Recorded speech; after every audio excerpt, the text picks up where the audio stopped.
Good morning, everybody, wherever you are in the world. So we have seen the rise of ordinary citizens become internet sensations. From humble bloggers and vloggers, they have become content creators. And when their followers started to grow, we started calling them influencers. We have nano influencers, micro influencers, macro influencers, and mega influencers. We have seen the likes of Coca-Cola, Adidas, L'Oreal, Unilever, Sperry collaborate with influencers, and small businesses as well, particularly with Instagrammers. Now, according to one study, 48% of marketers ran influencer campaigns in 2020, with interest in using influencers on TikTok rising 325% in just 1 year. That's according to the State of Influencer Marketing 2021 research. However, according to another study, marketers are working with significantly less influencers than 3 years ago. In 2018, 62% of marketers activated more than 10 influencers on a single campaign. But this year, 2021, only 31% of marketers activated that many on a program. So, are influencers still relevant? Does influencer marketing still work? My name is Sheila Berman, and I am the guest in today's two-part marketing series of the Bulletin Box. Joining me today are two prominent marketing experts who will share their thoughts on this topic. We have Guan, who is the Chief Creative Officer of BBDO Singapore. He has helped Visa, Audi, AIA, CIMB, and Unilever, amongst other global brands, to improve their market share and solve their business challenges innovatively. He is recognized in Cannes Lions as a jury president, D&AD foreman, one show judge, head of jury Asia Pacific Ep15, and a tank mechanic. I didn't know that about you, Guan. That's very interesting. Next, we have Emmanuel Esguerra. He is the Chief Marketing Officer of CIMB Bank Philippines Incorporated.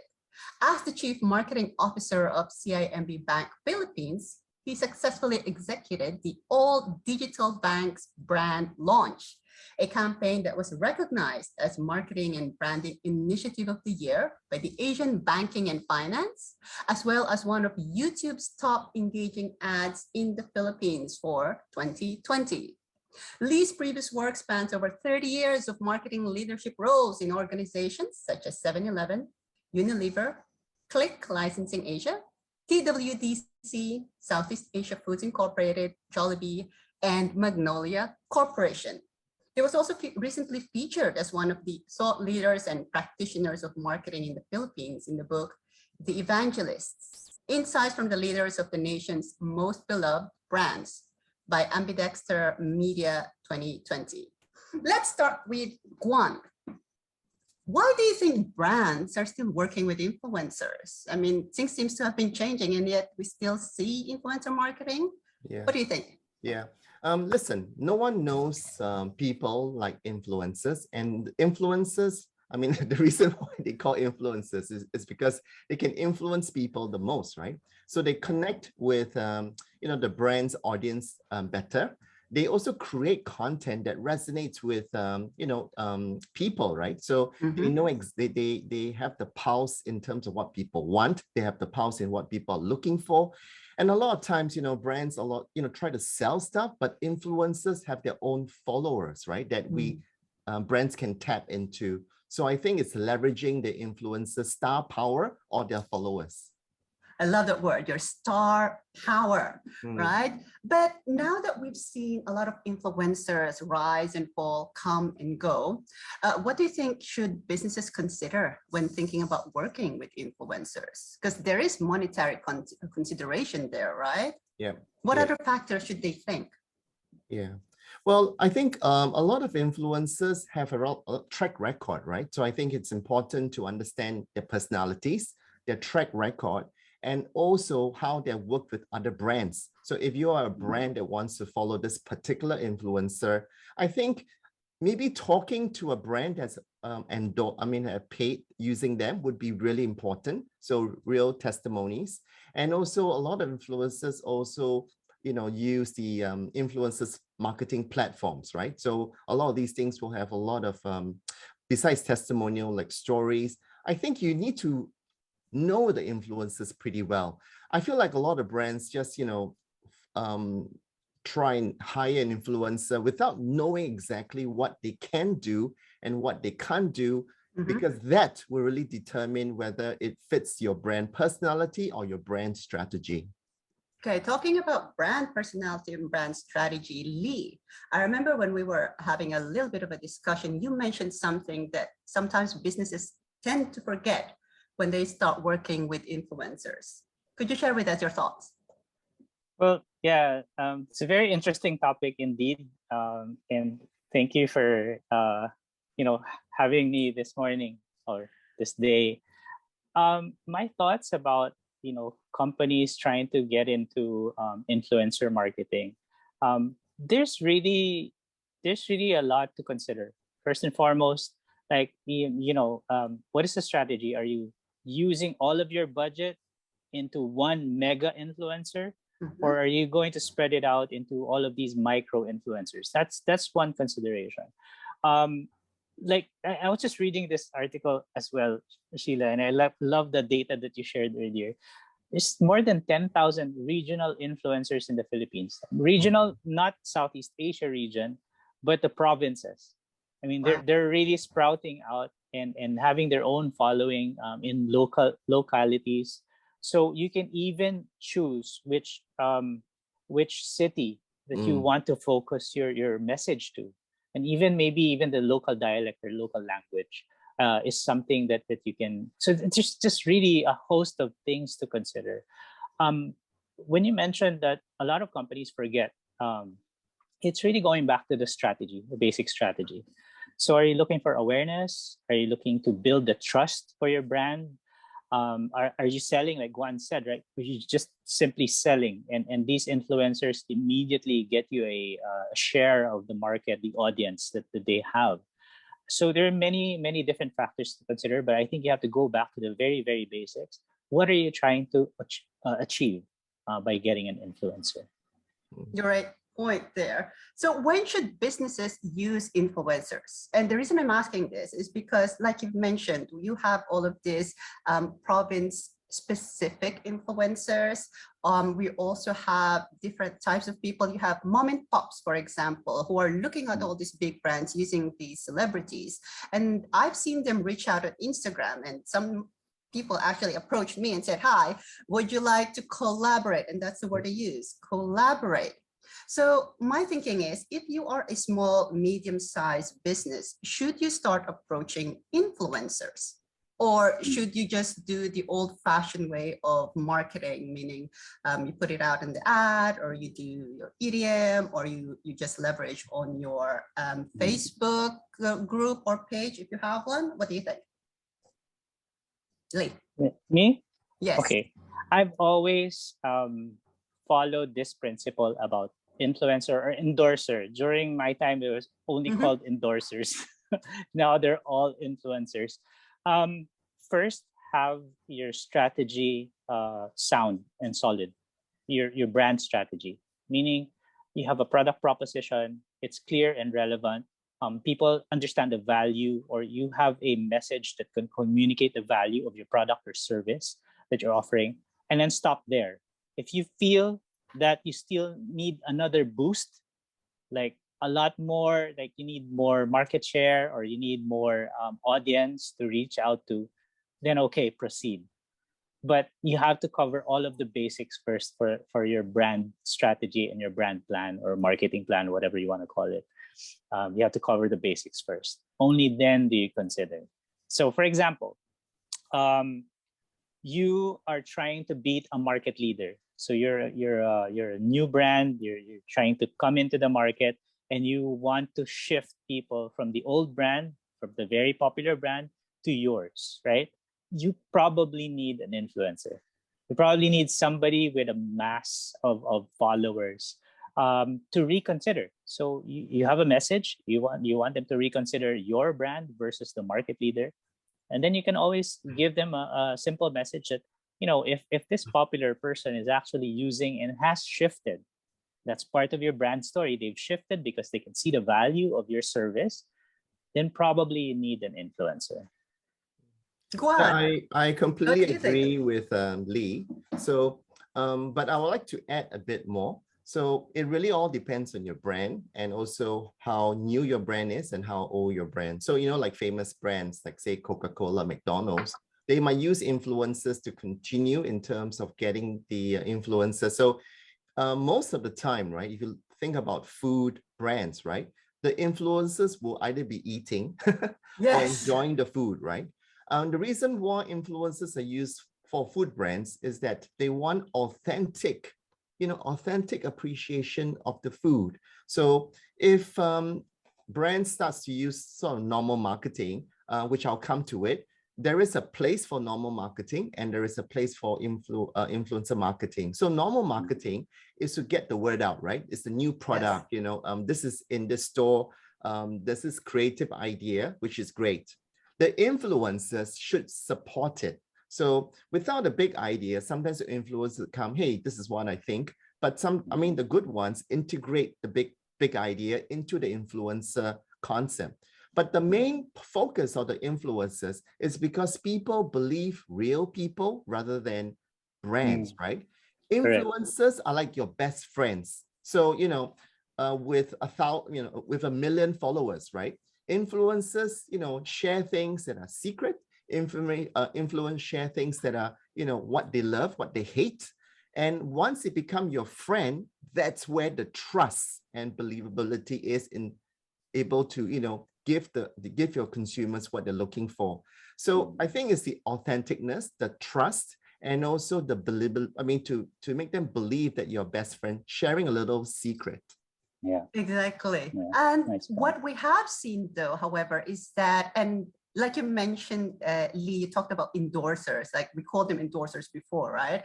And Guan, you've worked with a lot of celebrities as well. And sometimes we have seen that if you reached out to an influencer and say, okay, we're giving you this product, and in return, could you please talk about this and all that? And yet you have competing, for example, companies.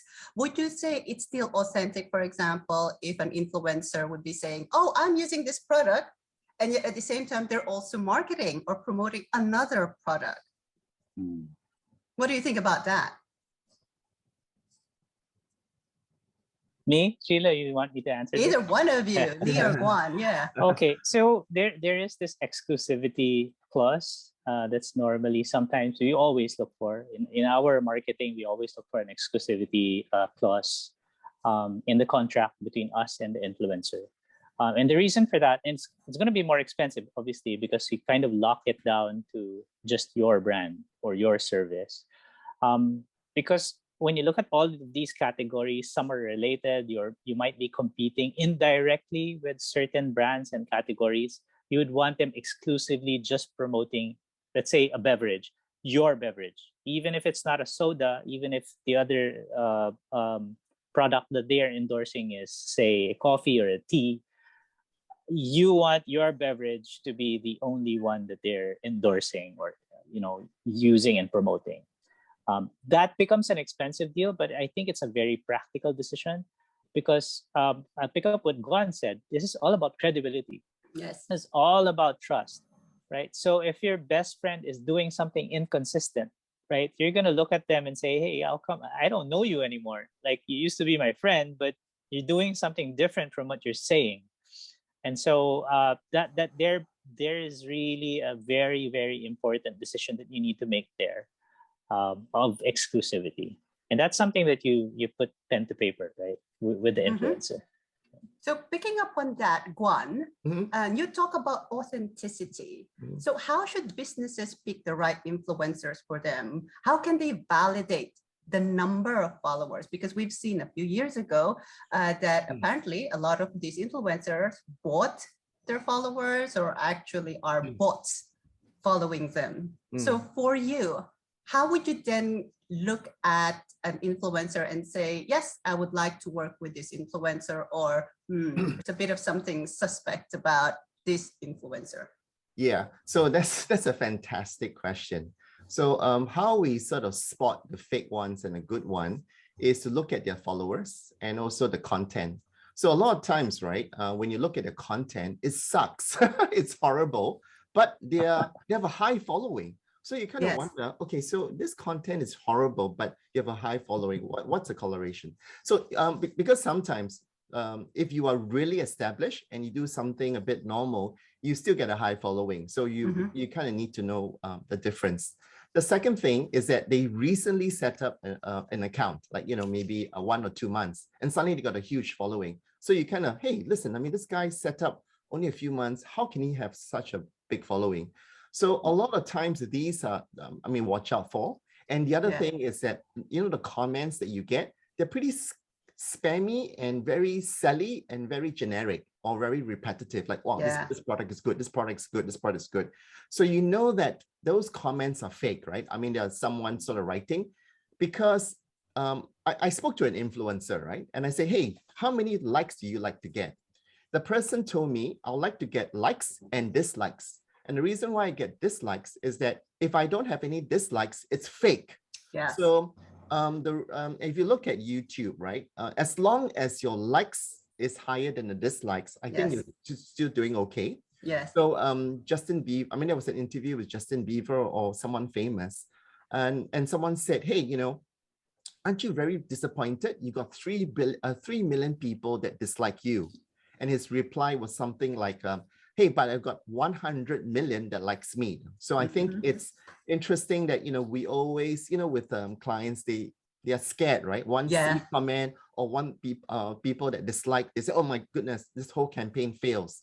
But because of the likes and dislikes, you have authentic conversation that makes it a powerful piece of content that the influencers are also spreading. Because not many people will like really opinionated stuff, and good stuff gets killed a lot of times. Exactly. Haters gonna hate. Yes, exactly. So Lee, then question, when you created that award-winning ad launch using an influencer, what made you decide on him? Why not get somebody else? Why did you pick on that person? That person. Okay. Can we mention the name, or are we giving knowledge? I think it should be okay. Yeah, okay. Will Dasovich. So we used Will Dasovich in our campaign, and it's a simple reason. We wanted assurance that everything we will do will get amplified, because he does have a big following. We recognize that, and he is one of those authentic. People know his life inside out. He's actually shared everything from, being ill, moving this, and he has a strong following. We knew that what he would say would be considered, because, I guess the background here is that while CIMB across Southeast Asia is sort of like an established brand, in the Philippines, we were quite new. When we decided on using Will, we were just, barely a year old. That was the time we were doing this brand launch. So and so we reached out to Will. And the other thing about Will is that he would also have a view on having a healthy financial lifestyle. So he has a view about saving, about making sure that you put your expenses in check. It's not just about you only live once lifestyle. So he's a very practical guy. So we really actually analyzed, his personality. We might have looked at as well what Guan was saying, like he has likes and he has dislikes. Yes. Because he has a certain point of view on certain things. That's where you get the dislikes, right? People won't agree with you on everything. So and he is authentic, he's credible, he loves his mom. Exactly. All the values that we feel the Filipinos love about an influencer or personality. So we went ahead. It's a very rare occasion, Sheila. I shared with you before. I don't necessarily automatically put influencer in my marketing strategy. That's like almost at the bottom of my list of things. So that's a question that I would like to also ask you. Why? Why do you put the influencer marketing at the bottom of your marketing priorities? How would I put it? It's not that I fear the risks of influencer marketing. I think I'm just a purist on making sure that my brand strategy, my product strategy, everything about my strategy is first sound and solid before I consider anything else. And if I have a very strong message about my product proposition and I bring it out there, I should be confident enough that that in itself is good, and I will focus on that. Great. If I had extra budgets, then okay, hey, why don't we spruce it up a bit? And that's really the principle that I work with. And so far, it's given me good returns, because the reverse is also somewhat of a watch out for people, for our audience here. If you feel that your influencer strategy is the only thing that will drive you across the finish line, then that would be a big mistake. So you put all of your budget, or 80% of your budget, let's get this influencer, because I'm sure after he speaks about our brand, then our brand will be market leader. And then they'll pray that, something like a miracle happens.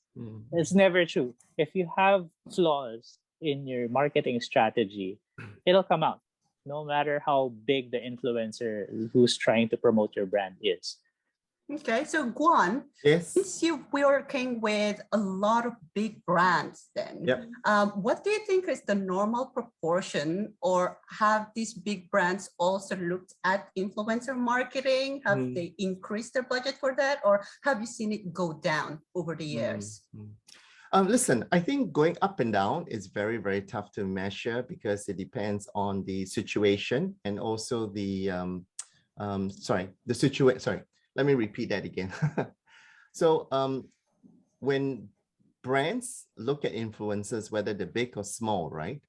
It really depends on the type of product they want to sell, or the service and the target audience. So I just want to follow up with what Lee is saying too. So a big brand has a marketing campaign, right? And there is a goal. And the goal, normally we try to do is a campaign idea or a brand strategy.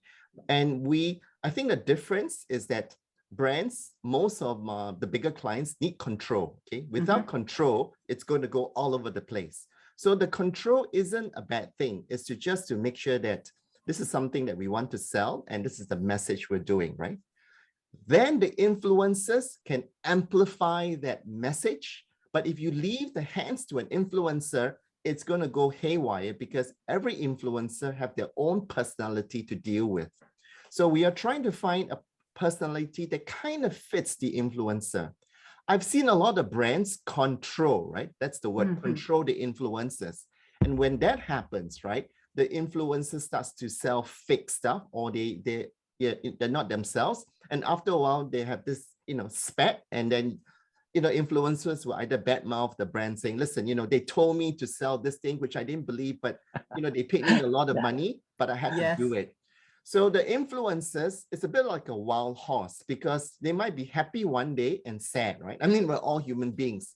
And being authentic is what, people love, right? We cry, we get lots of comments, but people love us. We boast and people hate us. So it is tough, right? As a person. So a brand needs to have this big idea that is constant. Influencers are there to, have this little boost here and there, amplify. But if they take over the brand, then we don't need any more marketing agency. We don't need any more clients. You know what I'm saying? We basically, the influencers will just be the brand themselves. So there's a difference between who owns what, and we have to be very clear and specific. You've actually touched on a lot of important points that we will be discussing in part 2 of our marketing series. But as a last point, Guan and Lee, either one of you could answer first. Should brands then use influencer platforms? Because we've now seen like agency platforms or agencies themselves who have a roster of influencers, and they're managing it or working with these influencers. Or should you deal directly with the influencer? What do you think are the pros and cons, like your top 2 pros and top 2 cons? Guan? Okay. Most brands who start this journey, they will get an influencer platform because it's easy. The platform allows you to choose many influencers, and the AI software allows you to select because they have a ton. The only problem is that you need to, talk to influencers face to face and make sure that you get the right person. Obviously, when you use the platform, you might not want to pay the high subscription fees, or you don't want to pay, keep on paying the cost. And then you might go directly to an influencer if it's a long-term sort of commitment. Yeah. All right. Lee, what about you? If you have enough budget in the marketing campaign. No, it's always good. For me, I think the safest way is to go through platforms, to be guided by the agency, because they have their point of view, they have their experience with other brands working with these platforms or these influencers. For us to directly talk to an influencer isn't something that I've not done, unless, and it's really Guan hit the nail on the head. If it's for a long term, like, this person is going to be the brand, and whatever he does all throughout that term, say 10 years down the road. So that's the time I think you have to really take care of an influencer. It's almost like the endorser deal, right? That person already represents the brand, and therefore you already have to go directly with this person. Fantastic. So I love all the points that you raised, and I'm really, really excited for part 2, where we really go into the nitty-gritty part. What do you do when there are scandals? What do you do when the influencer wants more control, like one already pointed out? How do you manage the relationship? And how do you then measure as a marketer? You're going to be you're going to be asked, what is the return on investment? So join us in part 2 of the Bulletin Box marketing series, and find out and learn from Lee and Guan. Thank you all very much. Thank you, Lee. Thank you, Guan. See you again next time. Thank you. Thank you.